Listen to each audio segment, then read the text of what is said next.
you will expect that the town union executive will, have the financial list of members of the town union, Ndikelionwu Welfare Association. But to our surprise, the town union could not provide the so-called financial list, which they are bent on using for the election. Now, every normal person will ask, you said these financial members, and you cannot provide exclusive financial list of the community. How do you intend? So we begin to wonder, maybe we are not actually, planning to conduct the election. And that's exactly why the community now said, okay, in the absence of a comprehensive financial list of the community, then let us do election like we always do, because in Ndikelionwu, we have been having elections upon elections, and we have not had this crisis.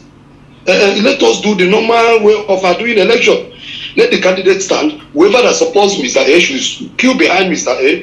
Whoever that supports Mr. B should queue behind Mr. B. And it becomes a problem for the electoral umpire. And the next thing they are telling us that the election has been postponed. And for you to turn around to blame the people for your own failure, that's absurd. All right, now All right. Now, thank you very much, sir. And also coming to you, Doctor, with what is going on in Anambra State now, with this tenure elongation, we're also seeing that there is a trend of political dynasties where we're seeing people wanting to stay in the office even past their expiration date. Do you think that with what is happening in Ndikelionwu, if it is not curbed right now, it might escalate into something else going forward?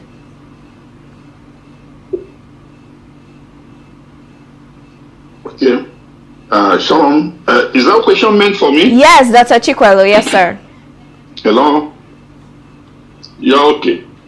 First of all, I will thank you for featuring me in this interaction. First, I appreciate from my brother that I've just talked, Mr.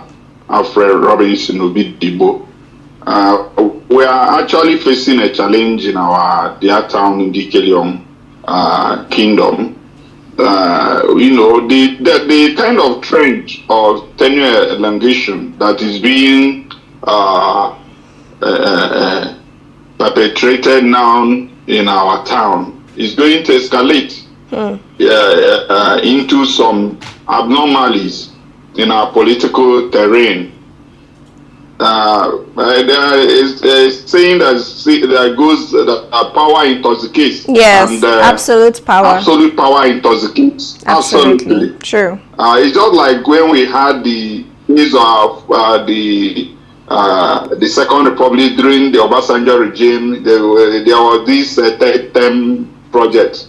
So basically in our constitution, a president and his the executive can last for 2 tenures of 3 years each.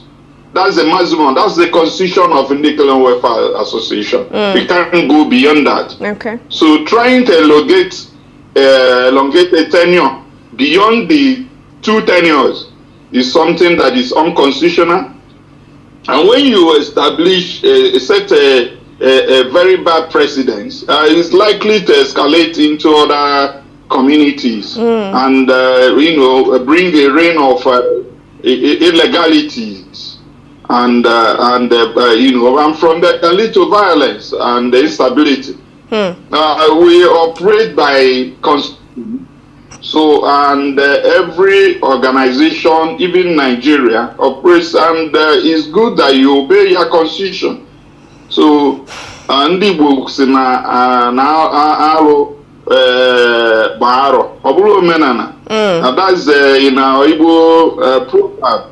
So it's something that should be abhorred, and I know His Excellency, Prosper Seludo, have tried to establish a system where the constitutions are obeyed, rule of law, in virtually everything. In fact, he is the person that started in our local political administration to stop the caretaker the system of governance,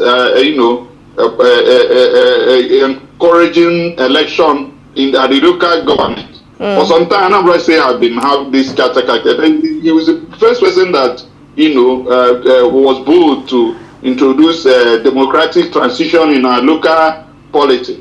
So I quite condemn it. It's something that should be, he should reverse it. Tenure elongation in Ndikelionwu should be reversed with immediate effect because it's unconstitutional. And it's going to set a very bad precedent. All right. Thank you very much. Thank you very much, sir. Now, still talking about the reason why this election did not hold in the first place. If I got it right, I was told it was as a result of the youth not paying a certain town union due. And they say, according to the Ndikelionwu constitution, you have to be a paying member of that town union due for you to be able to vote in elections. Now, but what we're seeing now is that that does not tally with what we're seen in the Nigerian constitution and that of Anambra State as a whole. But using that as a benchmark for that election not holding, what do you make of that, sir? This question is to you, Mr. Alfred. Sharon, see, it is obvious, you have said it already, and every other person in Anambra State, in Ndikelionwu community and beyond, understands that the tax has never been used to ratify who votes and who does not vote. According to the Constitution of the Federal Republic, if you're of age to vote, you register and become a voter, whether you are paying tax or you're not paying tax. And coming up with that in our Constitution here in Ndikelionwu, you begin to question if there is any plot or any targeted group, or you're trying to disenfranchise some persons, and that's not, it's not all right. It's not right at all.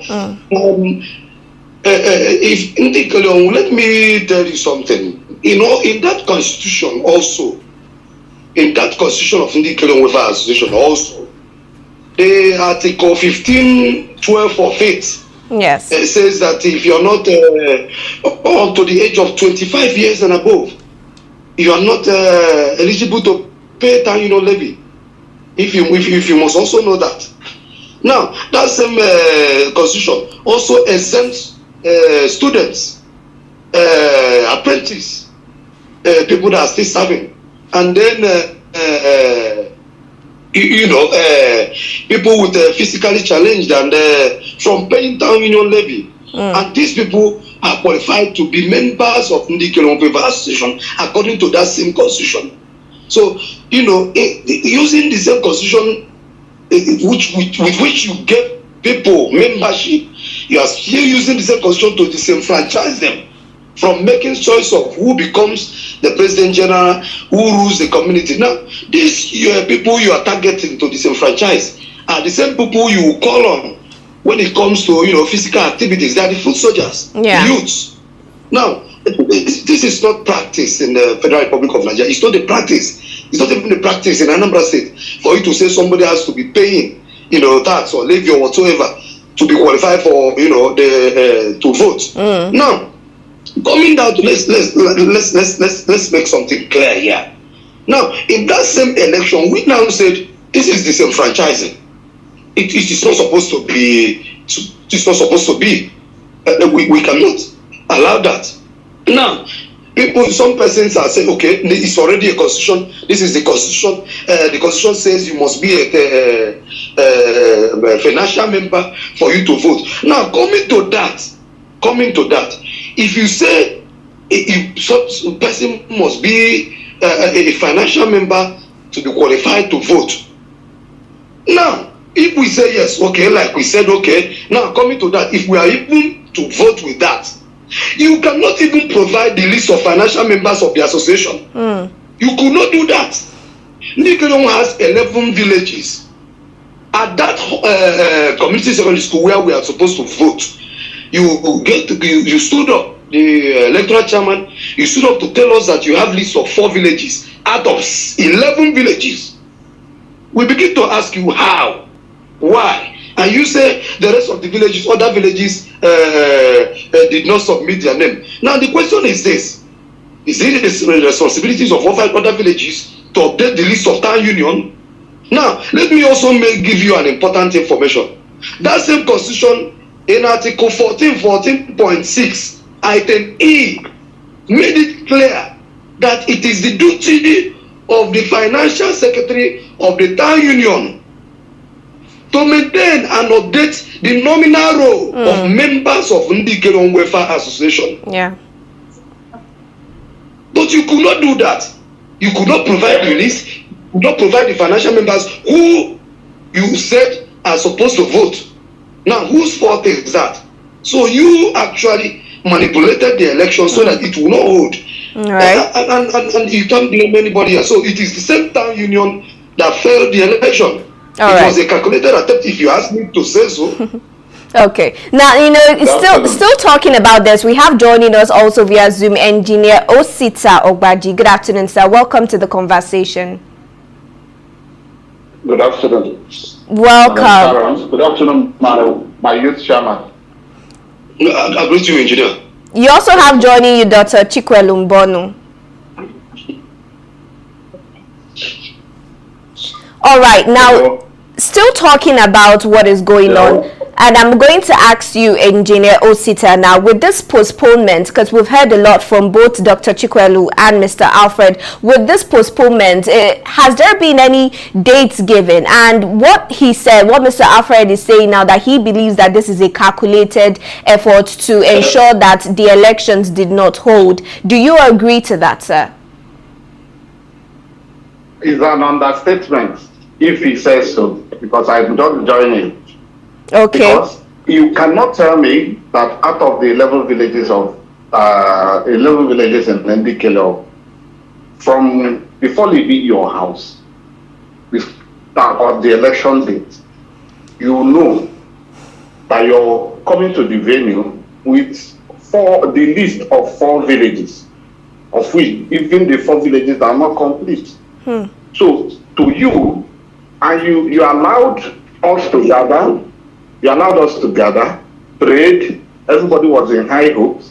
Both the 2 contestants, all believing, probably because I know that they are not in the know, that election will not hold that day. Can you believe in that 7 villages will come to the election venue and go without voting, and they will be happy going home?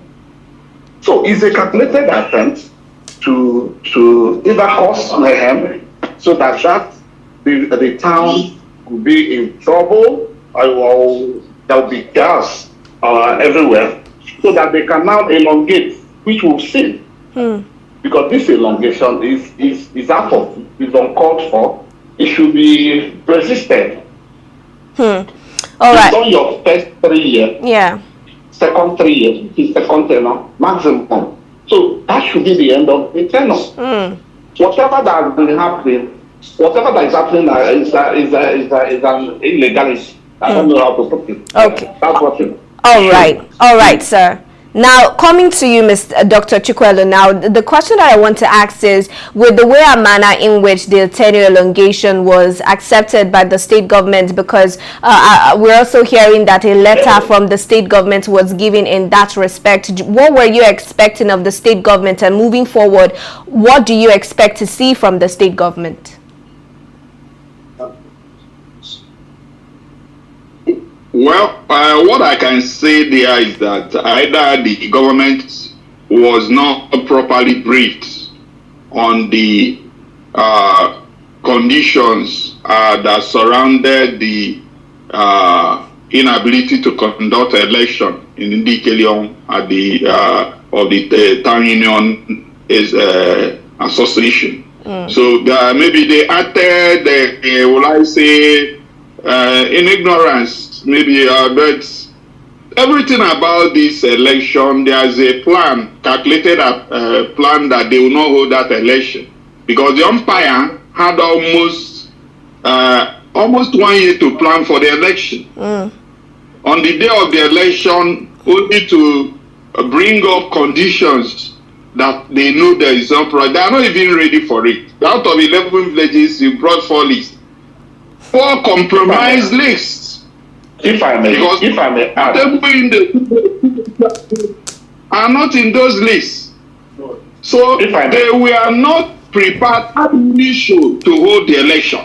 The election was, they planned, like video clips now, where they were saying they would not hold the election to back it up. So whatever lies or whatever things they have told the government that made them to issue them elongation letter. Like yesterday, we are briefed, the local government chairman said that they were not briefed properly. They don't have all these facts on the ground in the system, the politics. They don't have all the facts. That now that we are actually coming up with facts. And sincerely, they are saying they are going to reverse the elongation. Wow. Because I feel that the umpire for 1 year couldn't prepare on the day of the election. Even the position or the standard you set, you couldn't maintain it. The list out of 11 villages, you don't come with only 4. And then the thing went into fiasco. It was nothing was done. And so it's abnormal. The elongation letter we are not anticipating. What we are anticipating, the SAGOs have written the commissioner for local government on the need to fix another date to election. And we are waiting for them to react, only to hear the news and letter of elongation. So that elongation should be cancelled. What we demand is conduct of election, immediate conduct of election. Okay. They should blame the umpire. And we are calling on the chairman of the commissioner for local government to come and conduct election. Because leaving of the immediate passing schools, they are biased. They are not qualified to hold that position to man things. The state government should take control to come and conduct immediate election at worst. All right. Thank you very much, Dr. Ndikelionwu. Now, you wanted to add something, sir. Someone wanted to say something. To add something. All right. Yes. I believe you agree with me that this government, this present town, has been in power for 6 years. And for that 6 years, at a point, they should have, because this document is supposed to be their own document, they should have the eligible adult that pays to the town union, eligible adults in.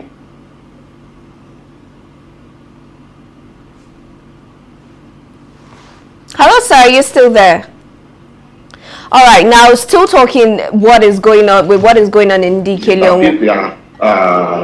Because if they had brought umpire, yes, what I'm saying is that if they had brought the master list and hand it over to the electoral umpire, fine and good, we could have said, okay, that these people are not with their own. Let's now work with the list, the master list they give. But this one, you don't have the master list, and you're asking for the master list from your people, whom you're supposed to bring it to. And there has been a fund drive in the town, in all the villages. What were you using to do the fund drive in all the villages? Which just ended. It just ended. So in all the villages, you'll be going from house to house on a fund drive by the town union. Then all of a sudden, you are now asking the villages to give you the list of people that I don't know. So what we are asking from government is just for them to give us a new date for the election. All right. This, I believe, is distractions, because there's more to all this. But please, we beg on the government, our working governor, and our local government is to come to our aid, fix a new date for our elections. Let's start a new road, or let's move on as a town. All right. There's a lot to do. Thank you very much, sir. Exactly. And I think it will be easier for everybody to move on after the election is held. But finally to you, Mr. Alfred, now, as the youth president in Ndikelionwu now, would you say that if the state government comes now and finds a way to get a new date for the elections, are you willing to work with the lists that they have currently, or would you still persist for them to bring out the complete number of people who have paid said dues, or do you want to just go back to the normal constitution which just says that anybody who is 18 and above can participate in the election? Sharon, let me say this. Let me say this. For a town union who came out on the 27th of December 2025 to say that they don't have a list of financial members who are supposed to vote according to the constitution, the latest constitution, I will say, since you don't have the financial list, where are you expecting the financial list from? If you don't have the financial list, then you allow the community to make votes like they have always done all the years. Sharon, let me tell you that this is not the first election Ndikelionwu is having. It's not the second, it's not the third. But this is the first time something like this is being demanded. Yes, there have been election. Now, if you say, since you could not provide the financial list of the community due to some certain reason or one thing or the other, then you allow 18 years and above to come out and vote like it's always done. The same voting system that brought you to power, which you enjoyed for your first and then second tenure. Now, if you say you must maintain the financial list that only financial members will vote, then you now allow the villages themselves through wide consultations to bring up the so-called list, because you don't have it. It's obvious you don't have it. You don't have it. Now, the issue is, there's a question you ask, if a state government comes in today to say a date for us for election. Sharon, if you listen to our demand, our protest, that's exactly the message we are sending. We are ready. If you give us a date today, we are ready to even come out today and vote. If you give us dates tomorrow, we are ready to come out and vote. We don't even want it to exceed 1 month. Let me even tell you the truth, the mind of the people. We don't even want it to be more than 1 month, let alone 2, 3 or whatsoever. The issue is that tenure extension, it does not even sound any good to anybody's hearing. It does not even, the thing is that for whatever the reason they obtain that tenure extension, is a total lie and deception. They deceived the government, they lied to the government, they manipulated and tell all sorts of stories that are not true. The Ndikelionwu people unanimously have said, we only want election. When we have election, a new government will come in and continue to relate with government to protect, to provide, and also to help, to advance whatever project that government is having in our community, because we love the solution government of Professor Charles Chukwuma Soludo. We showed that during the last election when we voted massively for him. We are ready. In fact, Sharon, if you don't know, this community unanimously even agree and give a land to the government. We give a land, and we are even more prepared to give more land to government transparently. Now, these same people that are imposing themselves on the community, if Sharon, let me even tell you that they have even refused to expose or make everything public about whatever transactions that they had with the government concerning the land which we unanimously agree to give the government. Wow. Now, if they are manipulating or lying anywhere to deceive the government, that means they have deceived the government. That is why we are pleading on Professor Charles Chukwuma Soludo to listen to the real people of Ndikelionwu and understand that all whatever that we are told to obtain whatever extension which is serious is a lie, a total lie and deception. All right, thank you very much, sir. I think my take home from all of these. All right, sir, you have a minute, sir. Please, Sharon, you mentioning constitution, but that's the same constitution basically says that union dues are waived for, automatically qualifying them for election. People that are 18 years, people, undergraduates, people who are not gainfully employed, apprentices. In fact, they attempted to disenfranchise the youths of Ndikelionwu because the youths came in their number. So that is what they've done. And I know that no well-meaning government, especially the solution government, that especially have a ministry for youths, cannot have a plan to disenfranchise the youths. The constitution waived them to vote. So especially what I'm saying here is that these people didn't plan for any election, for democratic transition. They know, and that is, they had a plan, they had a hidden agenda to elongate their tenure with falsehood. So the information needs to be clear. Government, the elongation is antithetical to the solution vision of Anambra State. All right. We welcome the development of the government. All right, sir. In Ndikelionwu. All right. Thank you very much, sir. Thank you very much for your contribution. Any final takes before we wrap up?